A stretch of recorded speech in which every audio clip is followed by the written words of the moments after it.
Agrigento, zona industriale, uno stabile ad alta tensione. Qui siamo all'ingresso, questa è una delegazione degli operatori ecologici.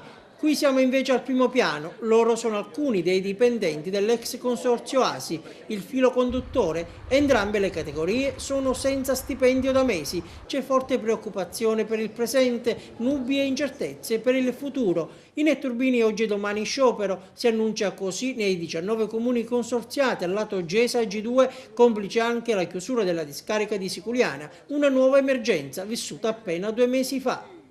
Noi non abbiamo più nemmeno la dignità di guardare in faccia i nostri figli perché troppe promesse sono state fatte a noi e noi di conseguenza le facciamo alle nostre famiglie. E quando ritorno a casa mi guardano come dire: papà, ma che cosa fai? Cioè, morto di fame te ne vai e morto di fame torni, c'è sciopero, perdo 2 o 3 giorni ogni mese e non concludo mai niente. Cioè, a me mi hanno rovinato la vita come tantissimi dipendenti, mi hanno rovinato la vita, noi non abbiamo più fiducia da parte di nessuno. C'è le banche, le finanziarie, nessuno ci vuole più aiutare perché noi non siamo delle persone affidabili.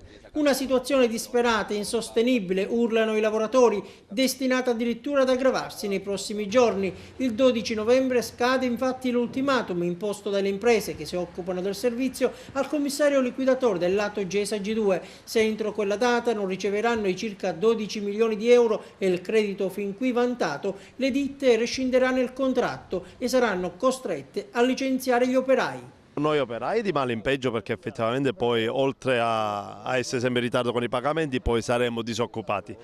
Poi vediamo. Il futuro non ne vediamo, cioè io non so nemmeno che cosa succede domani. L'unica mia speranza è che il nuovo presidente Crocetta al momento in cui si insedi, spero che almeno lui cercherà di aiutarci un po'. Ipotesi allora che potrebbe chiudere un capitolo composto da tantissime pagine nere e secondo la CGIL azzerare tutto e ripartire da zero potrebbe rivelarsi anche un vantaggio. Non so che cosa penserà poi il governo regionale, non so cosa faranno i sindaci. È chiaro che l'immondizia qualcuno la deve raccogliere. Allora, se questa è la via per arrivare alla soluzione, si sciolga il contratto, i netturbini devono lavorare, vediamo di trovare una soluzione per reperire i soldi per il pagamento dello stipendio in maniera più certa. E se i netturbini piangono, il personale dell'ex consorzio ASI di Agrigento certamente non può ridere. Da 5 mesi i dipendenti non percepiscono un centesimo, solo promesse e rassicurazioni da parte dei nuovi vertici dell'IRSAP, ma ad oggi nessun riscontro concreto.